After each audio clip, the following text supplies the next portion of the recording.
Trampe was 6th at 132 pounds and 2nd at 126 2 years ago.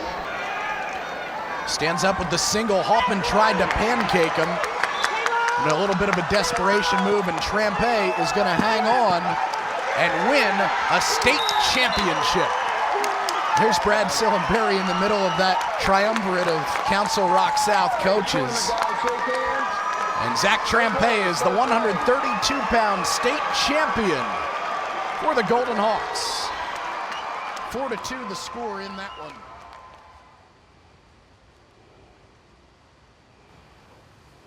Day one, 28-day camp, first talk. All right.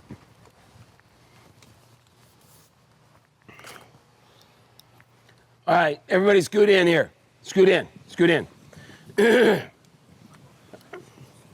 All right. For you that don't know, my name's Jay Robinson. I'm the guy whose name's on this camp, right? What I'm gonna do here over the course of the next 20 to 30 to 40 minutes, tell you a little bit about the camp.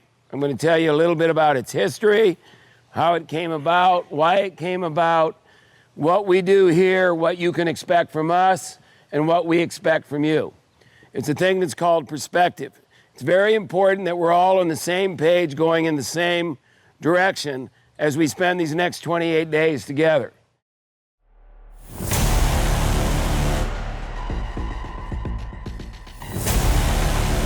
One of the most interesting coaches that I've ever covered.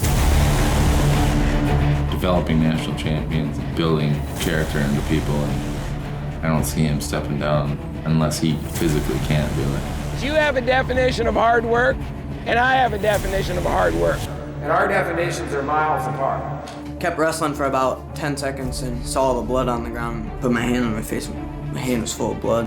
There it is right there, got some glue on there. How much longer is he going to coach? I really don't see retirement as something he craves or looks forward to. I think he enjoys the camps, he enjoys the coaching too much that it's something he'll continue as long as he possibly can.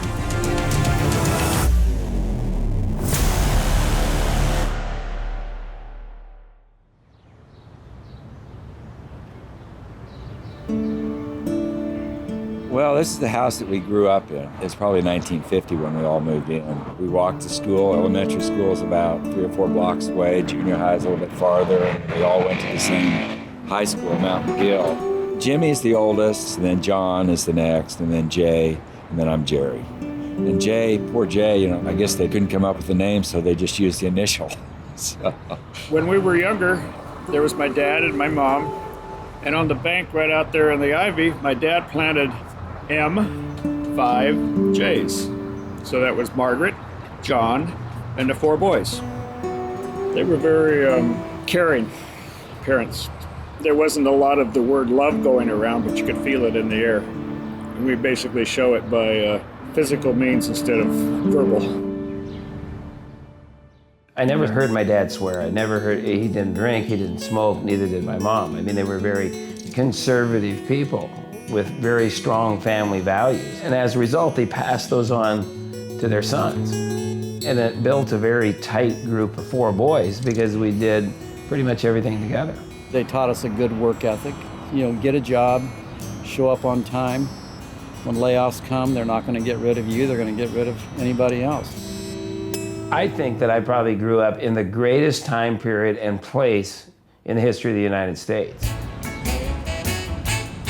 Within San Diego, within 2 hours, you have everything. You have mountains, you have desert, you have a foreign country, and you have the ocean. You had all these things. You had surfers, you had the Beatles. You had all these iconic cultural things happening all at the same time. Friday night sports and playing football, and sports were an important part, and our high school wrestling team was really good. We were on a freshman team. We weren't even close to being good enough to wrestle in the varsity or junior varsity. It was terrible. I was 0-7 going into my last match, and I pulled it out. And then as a junior, I got to wrestle more, and I got better at it. I ended up winning what was classified as our state tournament. And so then I'm really into it now. My senior year, we got a new coach, which was Coach Blass, who was a couple-time NCAA champion from Oklahoma State. Started at Mount McGill in the fall of 1963. and that was Jay's senior year. My fortune to inherit them and to, I say, put the polish on them because they had the talent, they had the ability, they had the desire. We got nicknamed Killer's Row. At 47, who was the defending CIF or state champion, as we called him, Mike Rudleff, and then there was me, and then there was Jimbo Stevens, and then there was Jim Harder. Call us Killer Row because with us 4 in a row there, but almost nobody scored any points. Nobody won any dual mean points against us. Jay was a killer pinner. He just was a pinner. We wrestled though, it was like grr, like dogs, right? So Jay, of course, was always considered to be the best wrestler on the team, and he was, not just considered, but he was the best wrestler. My deal was to pin everybody my senior year, and so I pinned everybody up to the finals, and then I beat the guy in the finals 6-0. Actually, he was pinned, but the ref didn't call it. All right. So wrestling was quickly becoming my life. It was my identity, and I was good at it, and I just wanted to be better at it.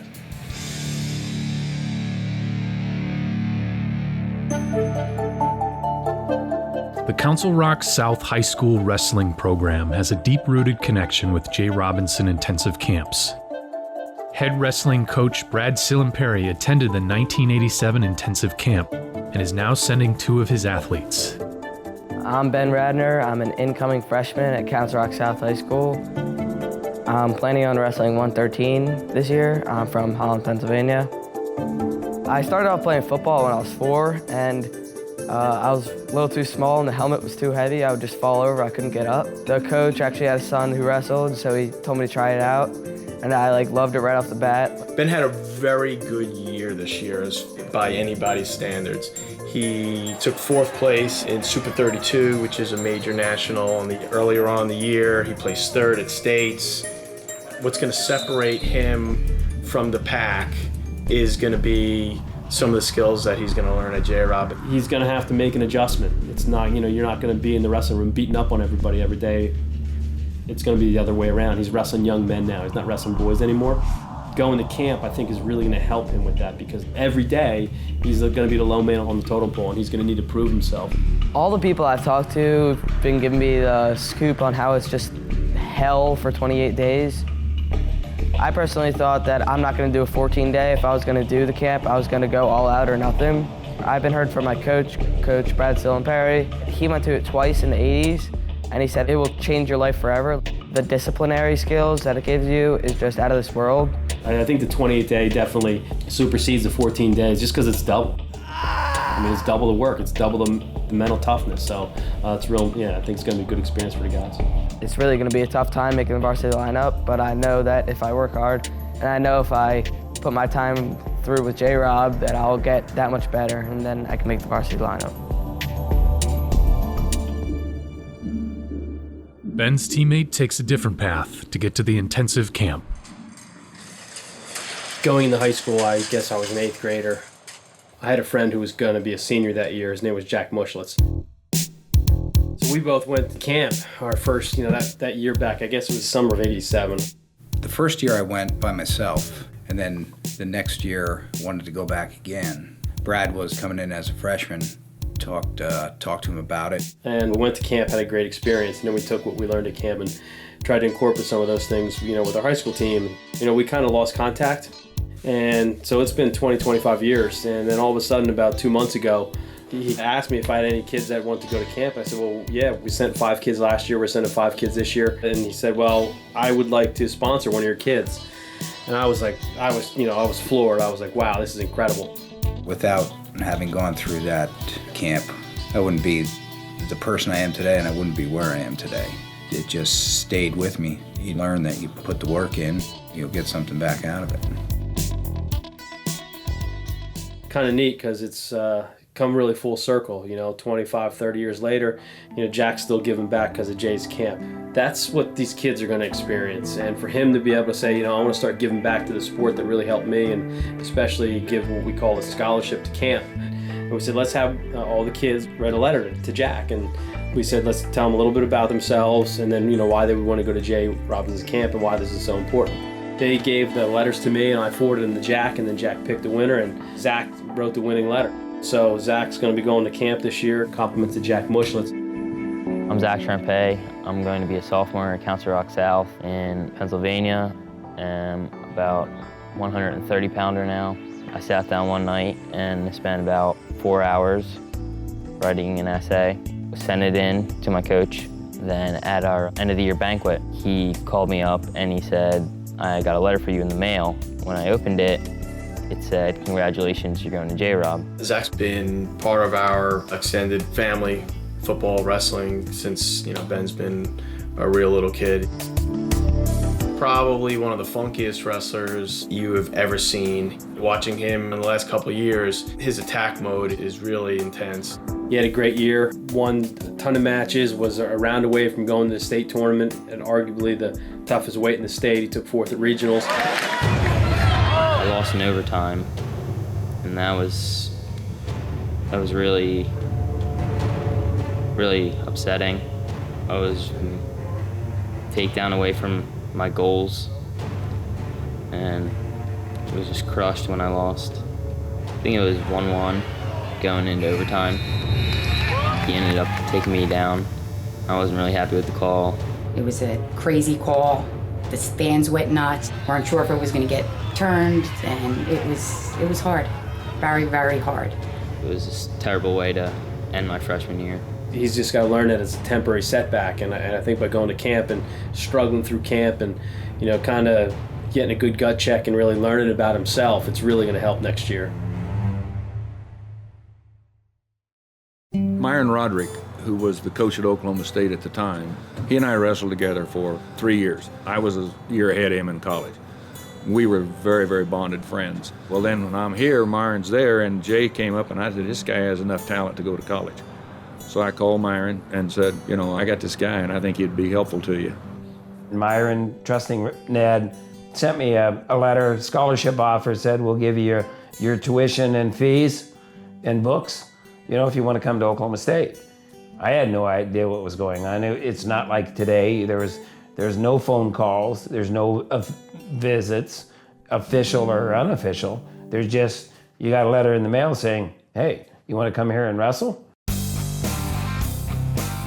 Yeah, sounds like a good idea. The experience of me going was the rite of passage. In many cultures, Native Americans go out, the boy goes out, he comes back, and he's no longer looked upon as a boy. He's now a man. And I think that's what my freshman year at Oklahoma State did to me, is that it required me to grow up. It required me to make my own decisions. It required me to take care of myself. And if I didn't take care of it, it wasn't going to get taken care of.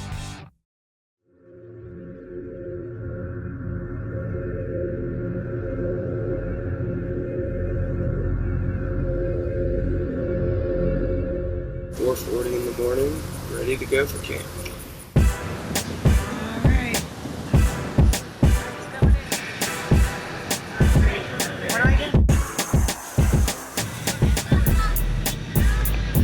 See you in 28 days, Pennsylvania.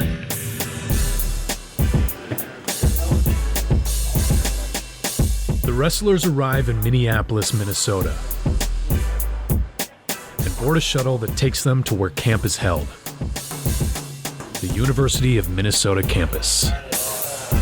Last time we were all the way down the street. This isn't that bad. The campers make their way to Sanford Hall, where they await their orders.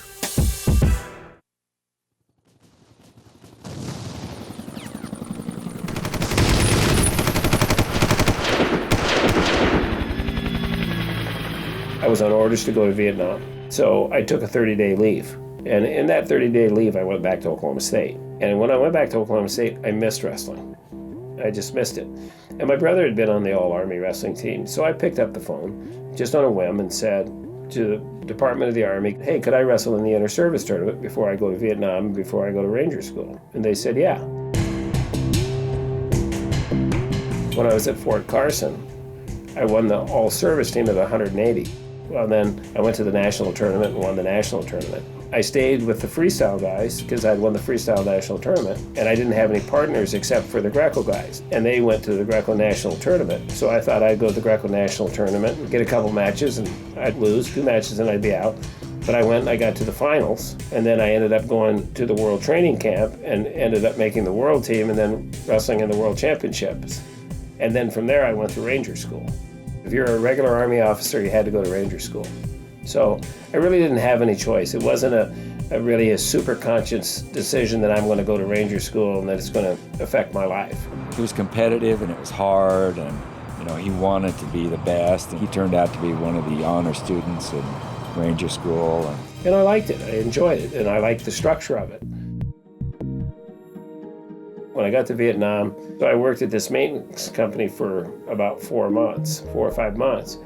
And then again, on a whim, I just thought that I would ask and say, because I had had this little taste of wrestling, getting to the World Championships, if I could wrestle in the World Championships again. So I came back to the United States in June. I made another World Team, went to the World Championships.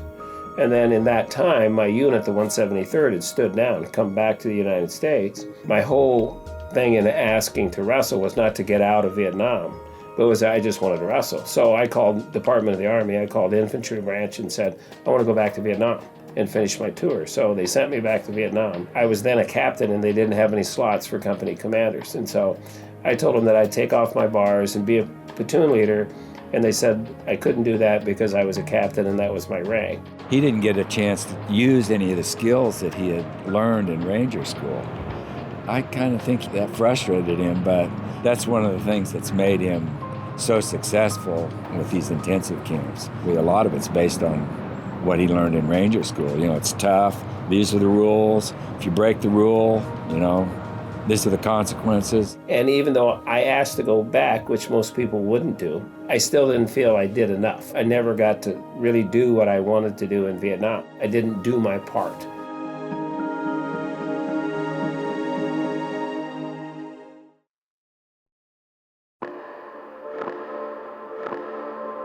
With having a staff duty person, just like in the military, having a group leader, just like a drill sergeant, having a squad. I mean, everything that Jay does has a purpose. Sometimes in a chaotic purpose, sometimes in a mad purpose, but he has a purpose. There is some common sense to Jay's madness, as I call it. Okay, listen up here. Here's what's gonna happen. You're gonna file in here, leave all your luggage outside, bring no luggage in here. You'll get a registration paper. From there, you'll get a laundry strap. You'll get a workbook. You'll get some information, all right? You go right down the checkout line. Do everything that they tell you to do. You'll go in and you'll see the trainers. After you see the trainers, get your stuff, take it up in your room. Read the information and read the schedule. Everything that's on the schedule, you go do. Parents, from now on, you do nothing for them. They are here and they are here to do it on their own. The process starts right now, right? Go ahead and go through. Following check-in, the campers navigate from Sanford Hall to the Bierman Athletic Complex. It's here that they'll be slotted into the wrestling and running groups that they'll stay in for the remainder of camp. They'll run a mile for time to determine which of the 8 running groups they place in. You'll run right up there, stay in line. I was kind of nervous just walking up the line at the mile, realizing, well, now this is starting like my whole entire experience at this camp. Ready, go!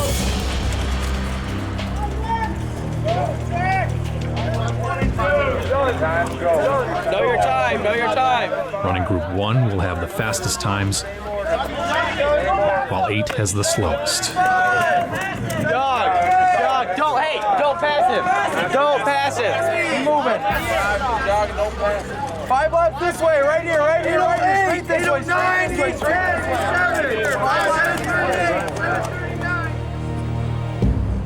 Anybody under 110? 110 pounds. 115. After the mile, the campers are also assigned to one of 5 wrestling groups, according to their weight. 56. Guys over there. Ben Radner places in wrestling group 1, 58. while Zach Trampe occupies group 2. All right, let's go. Initially, we used to divide them up by their skill level, not by their weight, because he always thought if you mixed them up that way, they'd always find somebody in there that they could wrestle. But then when we convinced him, if we did it by weight, then you have a little bit of everybody, and that's worked out well, doing it that way.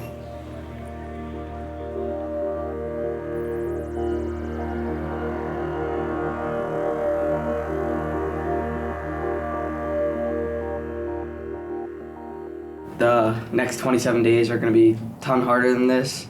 6:30 we have to line up, so we'll wake up around like 5:45. One major aspect of the J. Robinson intensive camps that has remained relatively unchanged over the last 38 years is the daily schedule. Each day begins with a 7 a.m. running or weight training session. Every morning brings a different workout for each of the 12 running groups. Workouts range from long distance running, sprints and stairs, to plate workouts, circuit training, or a combination of different exercises. The second session consists of 2 hours of technique instruction. This time is meant to learn the small details of wrestling position and skill. This session is very structured, with staff following a detailed practice plan. The third practice of the day is the most difficult, both physically and mentally. Fittingly, it's known as hard practice. A typical hard practice consists of a warm-up, technique and drilling, live wrestling, and conditioning. Bookending a long day of hard work, the night session puts the campers back in their running groups to complete another technique, run, or weightlifting session. An attack the whole time. Some guys, not so much. Campers are evaluated on a point system, adapted from an Army Ranger School concept, which evaluates them on effort, punctuality, behavior, and responsibility. Negatives are given to encourage campers to work harder, while positives are given to the wrestler who put forth the best effort in each group during each session.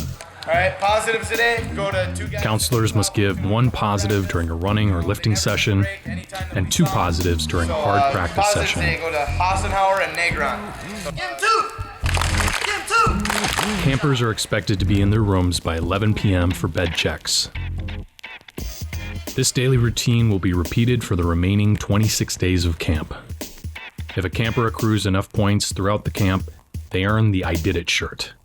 Since the camps began 38 years ago, the shirt has been the ultimate trophy for intensive campers, and a symbol of sacrifice and hard work.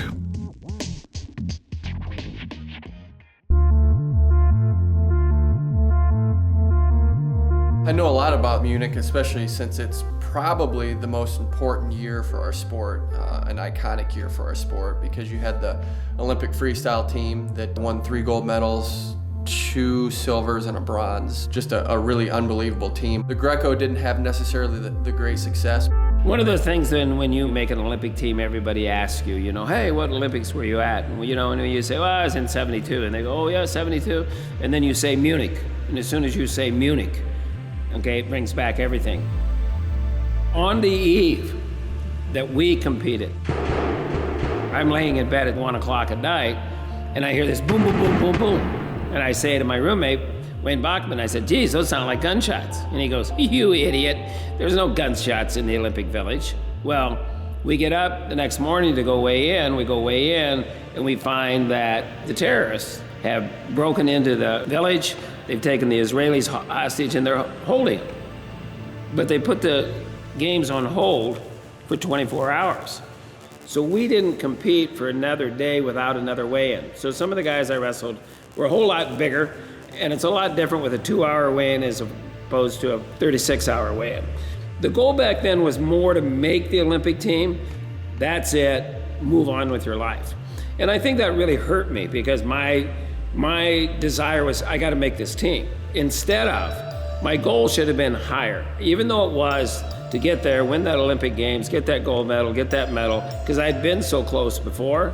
I'd been 4th in the world, I'd been 5th, and I was right on the edge. I was right there. I won 1, lost 2, I was out. So it was a very frustrating time in that not being back to where you had been before, a couple times before, very, very close.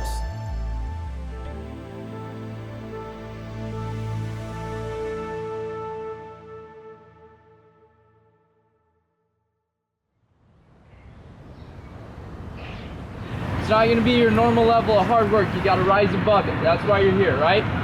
Okay, so negatives today. hanging out in the back in the run, and I was kind of pissed off because I got a negative, but I really didn't think I would deserve that because I was like in front of the group the whole time for the run. And then I got another negative today for the stairs. I can remember still my first day at camp. I had to run 25 minutes of stairs for the first workout, and I ran about 10, 15 minutes into it, leaned over the edge, threw up. Coach said, keep going. I just kept on running, and that was the kind of first look at what the camps were about. Stairs right off the bat, like I knew they were going to be awful, and they exceeded my expectations of awful. They just killed me, and just like hopping up stadium bleachers on one foot. I was about to throw up a few times. Not yet, but I'm gonna tell you a number. All right. Just like jogging back was just a workout, I was saying, and then we had hard practice. I think we did 15 minutes straight live match, and then we did 4 6-minute matches, and then we had to bear crawl around a circle and then run for like 10 minutes with our hands above our head, and that just destroyed my shoulders. Like I realized this camp is just meant to try to break you, and I'm just trying to avoid just getting completely torn apart. A lot of times I'll see one kid struggling it. I won't necessarily want to pull him out and pull him aside. I'll just try to say the whole thing to the group, because most of the time, what one kid's feeling, most of them are feeling. It's supposed to be hard, and if it wasn't, it wouldn't mean anything when they did it. So working through the hard times is when they're growing the most. Only when you get to the point to where you can't do anymore can you make progress, okay?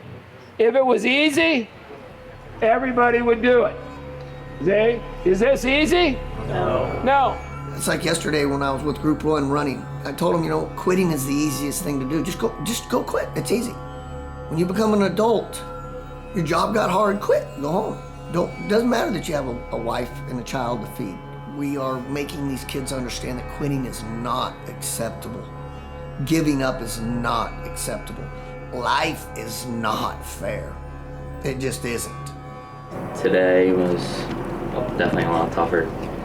Ever since the first hard practice yesterday, I've been trying to look for kids that are going to make me work harder and give me a good go. And yesterday I couldn't really find anybody, but today I definitely found a lot more people that were kind of at the same level as me, that will be good to be working with throughout camp. The hardest moment today was probably last session. We did Wrestler's Hill, just sprinting up. By the last couple sprints, I was just ready to throw up. I was finishing in the top 1, 2, or 3 every time, and even on the last one I was dead, I was still pushing and going my hardest. So I think on the Wrestler's Hill I definitely deserved a positive, and I guess I'm just gonna have to keep working even harder and try and stand out even more.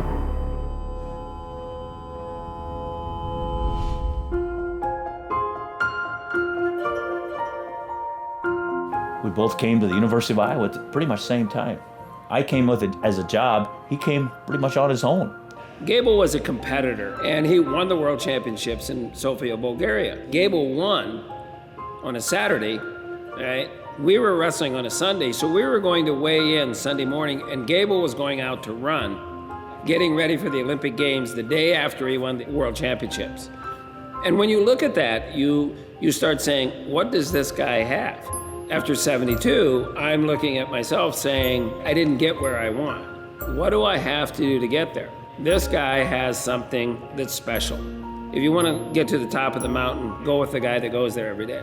So I resigned my commission in the service. I wanted to wrestle again. Picked up the phone, said, hey, can I come to Iowa? That's where Gable was.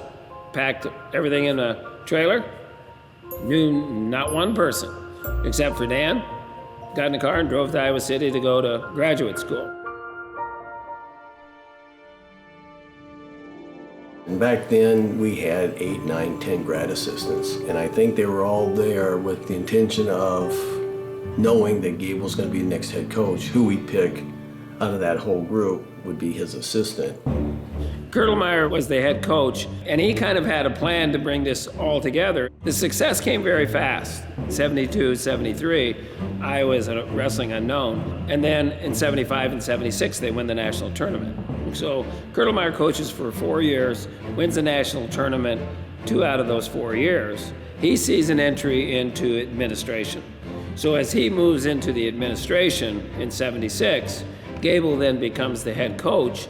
And once I took over 4 years later, he was the first guy I hired full-time as my head assistant. And so we had developed that type of relationship over those 4 years of me being an assistant coach here. You know, Iowa became a powerhouse when Jay and Dan were in charge down here. And I think there was a really good chemistry at that point in time between the coaches. Because of the differences in personalities between Dan and Jay, they tended to complement each other really well. There was never any definitive boundaries. Is that whatever Dan missed, I tried to pick up. And whatever I missed, Dan picked up. And that's why we worked so well together.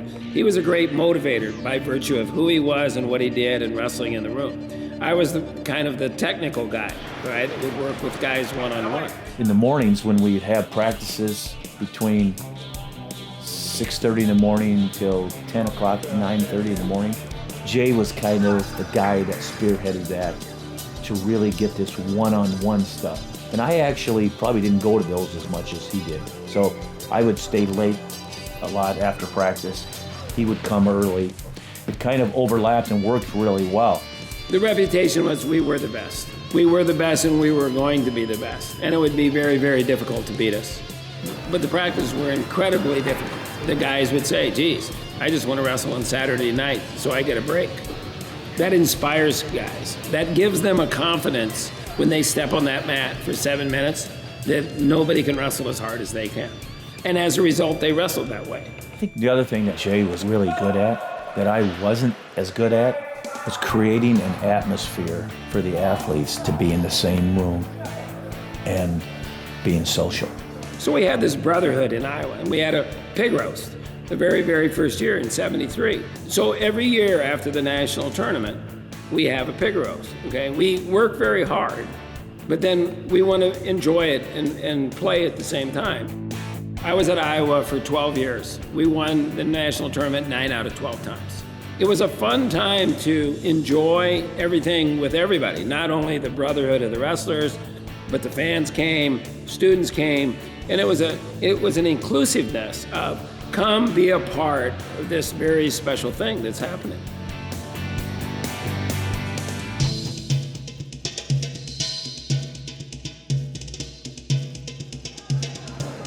All right, 30 seconds, ready.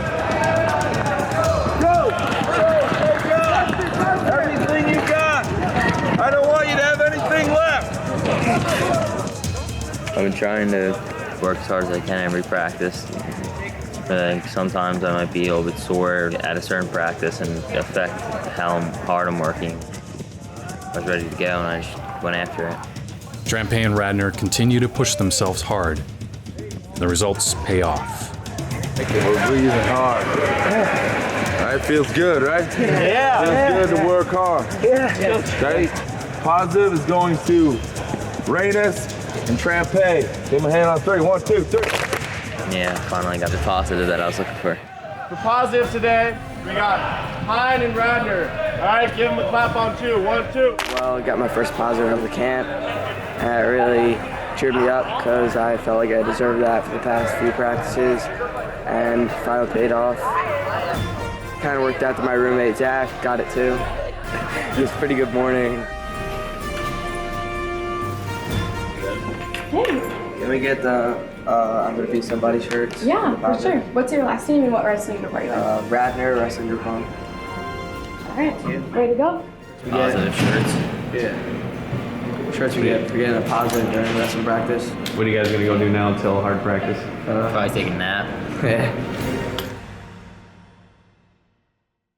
When I first got to Iowa, I went and I met Kurtelmeyer, and John Marks was in the office, and he was kind of like a graduate assistant, super outgoing guy. He had been in Ames, and so he had known Gable there when Gable was competing there. John grew up in Iowa City, so he moved back to Iowa City, got a job with the hospital, and so he knew Dan, so he helped Kurtelmeyer recruit him. He's just one of those guys that helps people. I show up, I meet Kurtelmeyer, I say, hey, I don't know, what do I got to do? Where do I find a place to live? John goes, just grabs me, says, come with me. Takes me out, finds me a place. The next thing I know, that's where I am. Then later on, I bought a house. And in the house, Jono and I lived together. And one day, Jono came home in about 1977. I hadn't been there for 4 or 5 years. Iowa Swimming had an intensive camp, okay, in swimming. And Jono came home one day and said, you know what? This is a great idea. We should do this. We should train young people the way we train here, right? And at the same time, we can give our guys a job for 4 weeks out of the summer. Boom. Thus began the Iowa Intensive Camp, as it was named.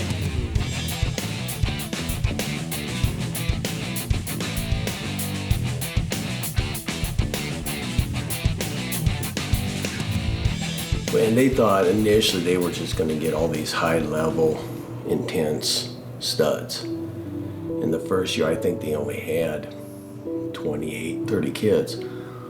But they were just average kids that wanted to be better. There was the University of Iowa and their summer camps, and then Jay had his camps. But I just said, I'm going to do these. Jay, you're in charge of these. He had that. It was his. And so I don't think he could have probably got that done many places as an assistant. And it's kind of funny, is that led to us maybe dividing?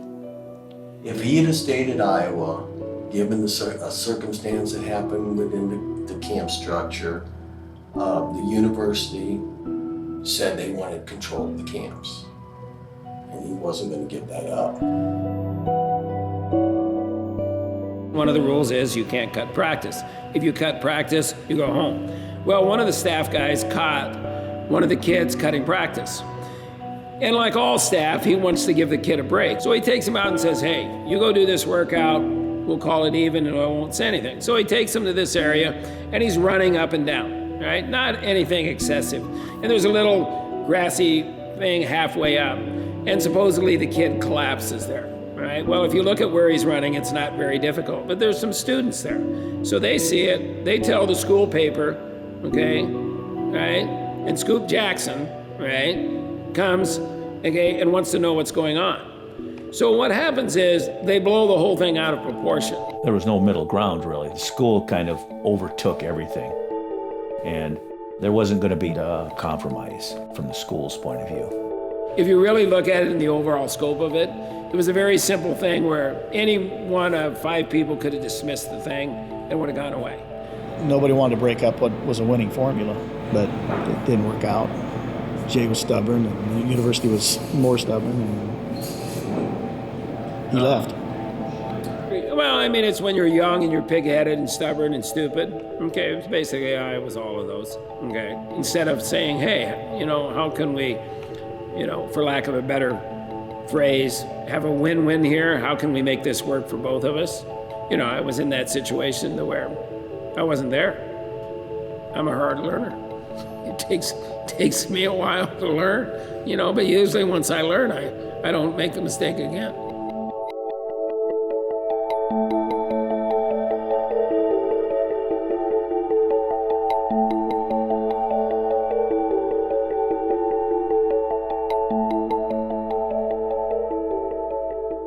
Raise your hand if you were late today. Raise your hand. Please raise your hand. Raise your hand. High as you possibly can. That's way too many lates.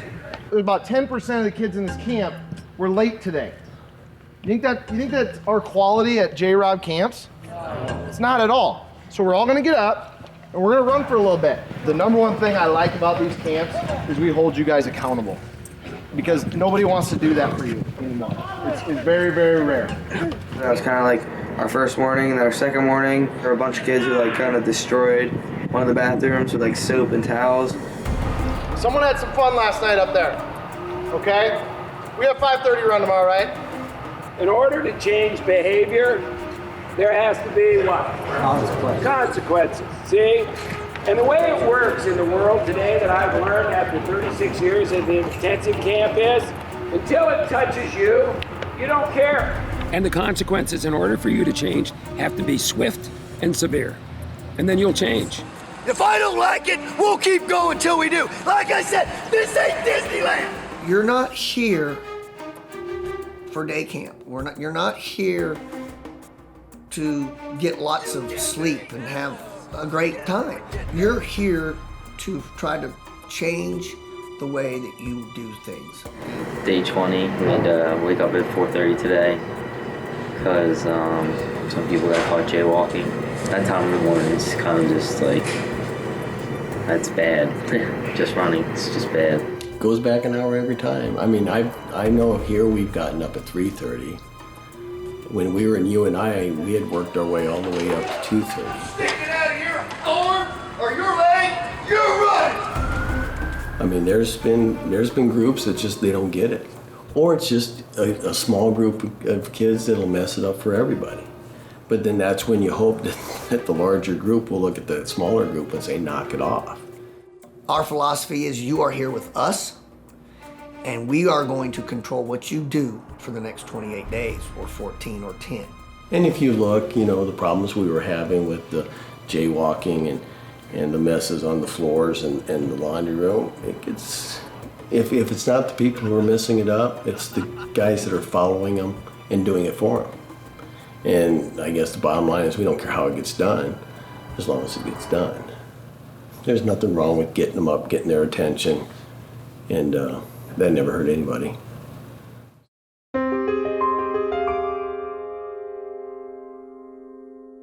You know, I think Jay walked away a little mad because I probably didn't come up to bat for him enough by like going to the school administration and saying, hey, we got to keep this guy. He makes the whole world a difference.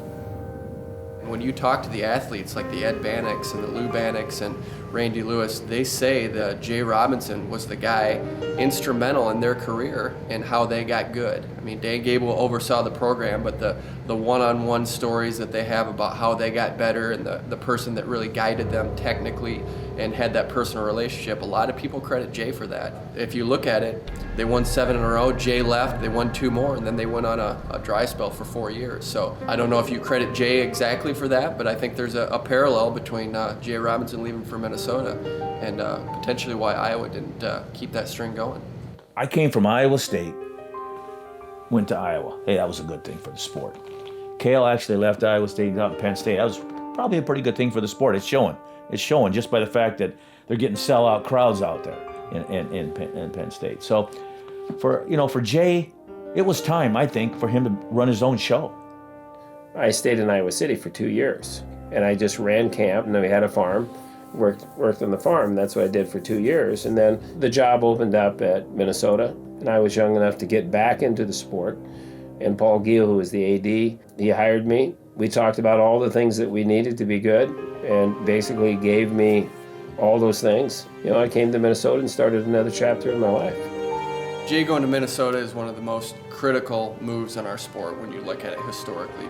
The powers have always rested in Iowa, Iowa State, Oklahoma State, and Jay changed that. He forced his team into contention. When I was at Iowa, from the time I got there and Gable got there, and Kurt Lemire was the head coach, it took 3 years to win the national tournament. So I thought that we could win it in 3 years. We came in, we went out, we had a #1 recruiting class, we got some really good people in, and we were posed to do very, very well in '89. And then it was just the perfect storm. A lot of things went wrong. And then in '94, the beauty of that season was, even though we didn't have a good national tournament, we kind of fell on our face in the national tournament. For 2 months, we were ranked #1 in the country, Minnesota, which did an incredible amount for recruiting. And then we brought in a class of guys that would later make up the class of '99. Chad Kraft and Tim Hartung became 2 of our leaders. Then we beat Iowa in the dual meet. We beat them in the Big Ten tournament, but yet at the NCAA tournament, we stumbled. And it was incredibly depressing. There's no other word for it. We got 2nd place in the country, and if you look at the photo, everybody's miserable. I was very mad at God, unbelievably mad at God. It's like, hey, I've worked, I've done everything, I've tried to do everything right. These guys have done everything right, and we get so close and we don't get it. I made my amends with the Lord and said, okay, I get it. I'm never going to win it. That's okay. I get it. I'm okay. I'm okay with it from now on. I'm going to try as hard as I can, but I'm never going to get there. When you invest so much, it's crushing when you lose. people are not necessarily good losers because they don't have a lot at stake. When you don't have a lot at stake in it, something, you win, you lose, it's not a big deal. But when you put everything into it, when you put your heart and soul in it, and you get that close, it's crushing, right? It's sometimes easier to get sixth than it is to get second.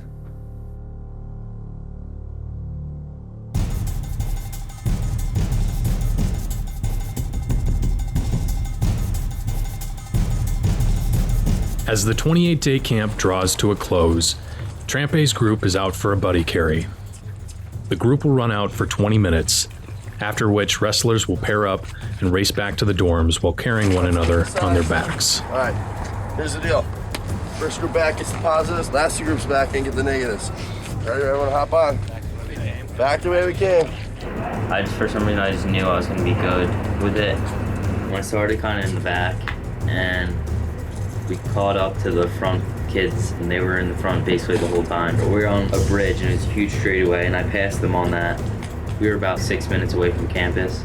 We kind of went back and forth for like 1 or 2 minutes, and my partner was kind of getting tired, so I kind of took over, and I got a huge lead on them.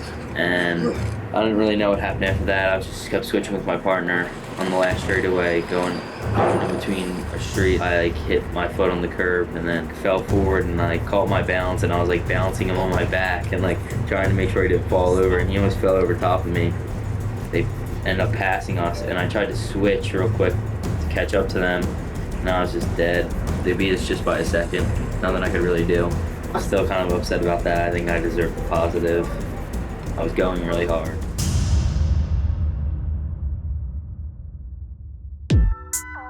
In 2001, Iowa has 4 number 1 guys, and it's in Iowa City. We have 6 guys in the semifinals. We put these 6 in, we're going to win this tournament. And then all of a sudden, boom, it's just like dominoes. Boom, boom, boom, boom. And it gets to the heavyweight match, and it gets to overtime.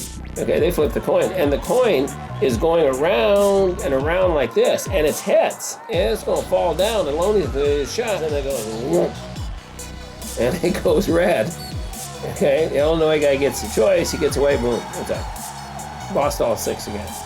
I mean, it's right back to the Iowa fans are chanting 0 and 6, 0 and 6, rubbing it in. And all right, Lord, it's happening again. All right, I get it. We're not going to win. But we go back and we have a team meeting, and these guys are fired up and they're excited. And we say, hey, this is what we can do, and this is what has to happen for us to win. They want to try and make history. That's what those 10 guys did that morning. They went there and they made history. And within a very short period of time, it was over. When I reflect back on it, as mad as I was at the Lord for what the disappointment that I suffered in '99, so many times in your life, He's got a better plan. And what better plan could be to go back to Iowa City, have the only team that has ever had 10 All-Americans, and win our first national championship there. That's why He's the Lord. He's got it all figured out. You have that feeling, that white light, that experience that is very hard. It's very, very hard to tell people what it's like. As much as you have that downer down here at the lowest low, that highest high, you walk back in that tunnel, and that you're there. You finally got there.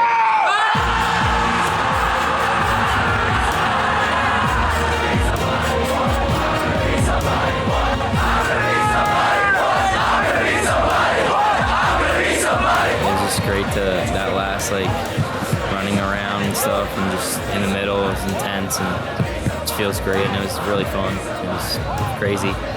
It's just a great feeling that all the hard work just finally to the end. So it was a little sad seeing it all come to the end, but the way that it ended, I wouldn't want to end it any other way.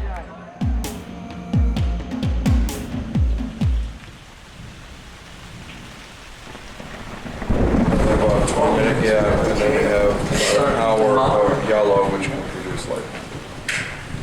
They can't be on the course if there's a chance of it. Because as soon as there's lightning, we gotta have a shelter. I'm a little bummed out because I'm kind of ready to get out of here earlier, but I'm just ready for whatever other challenges come ahead. The campers and staff wait patiently as a storm delays the final run. All campers must finish either a 12 or 15-mile run in order to graduate. This is all going south. Oh, good. We're way up here. Oh, we're about ready to clear. Yeah, so all you gotta do is get them out and get them started.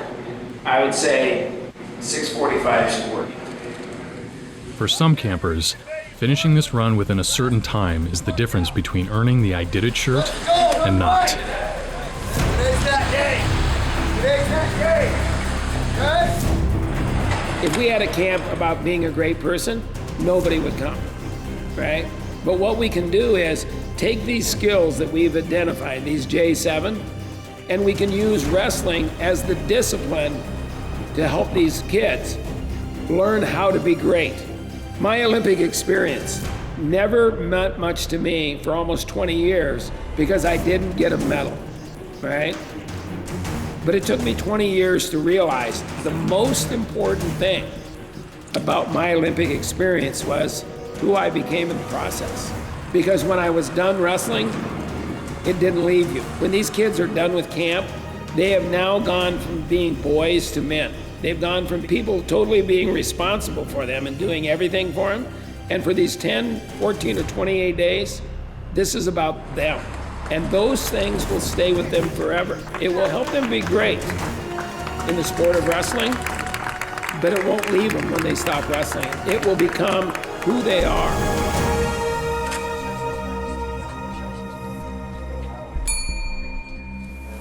Campers never know their point status at any time during camp.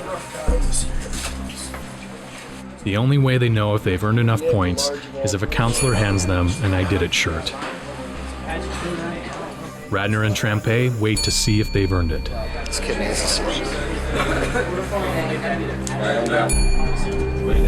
Give Ben a medium of all three. Give Zach a medium of all three. It's a great feeling that we got it over with. I think I felt a little bit better last night after a hard practice, but this is just kind of like the last obstacle that we had to hop over. And I did pretty well on the run. I finished better than I was expecting. I beat all of our teammates except for Zach, obviously, because he finished first. It was just a great way to end the camp. God put me here for a reason. And one of those reasons is to help people get better. It's all about finding people that want to be good and then passing it along. There's people that impacted my life, greatly impacted my life. And I wouldn't be where I am without Ned Blass and Sue Blass, John and Margaret Robinson, okay, Myron Roderick, Dan Gable, right? And so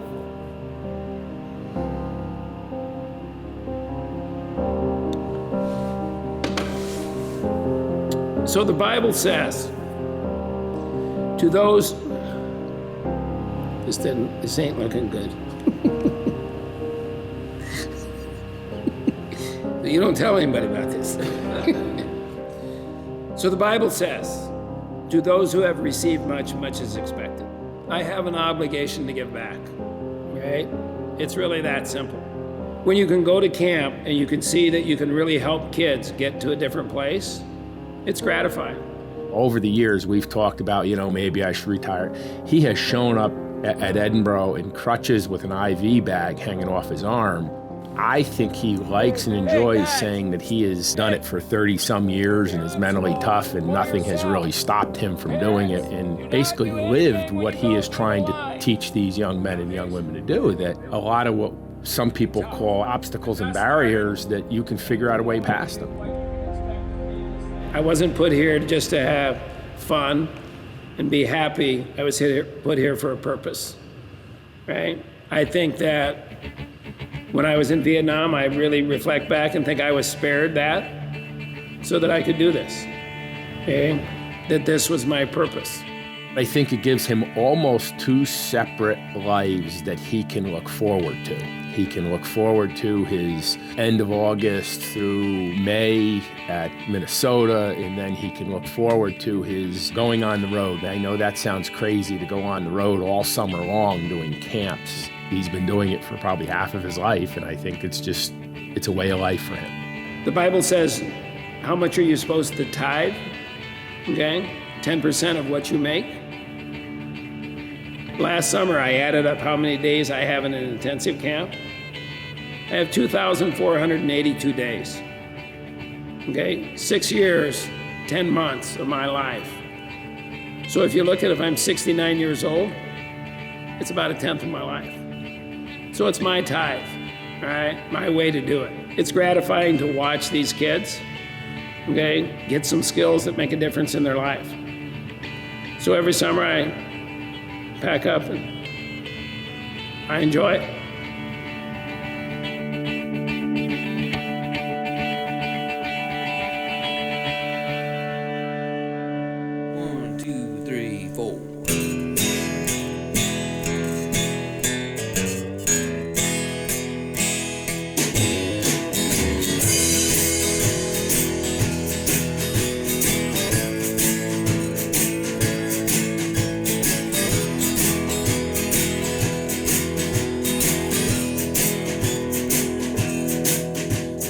It's a long and it's a hard climb up a gritty mountain.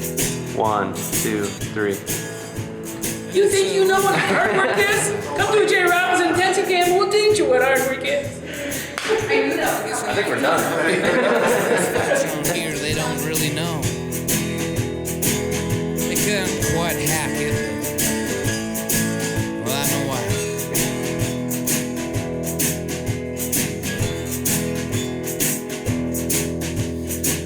Well, it's not something you can buy with money. Everybody just always wants it to be done. See? Everybody just wants to be done. You just want it to be over. See? See? That's the difference. Jay? Well, that view, though, from up top, it's pretty good, and I think maybe you'll find that it's worth all that sacrifice and, well, whatever you had to do to get there. But fYRHIX man, the motivator, the myth, the legend. fYRHIX man!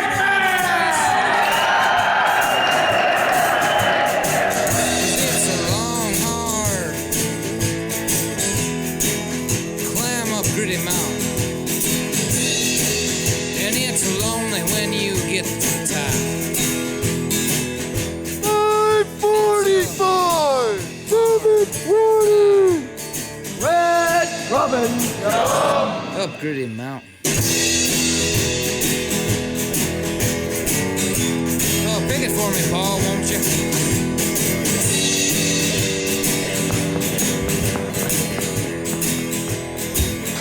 He's running.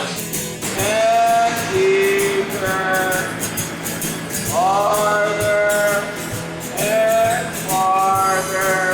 Relax. Relax.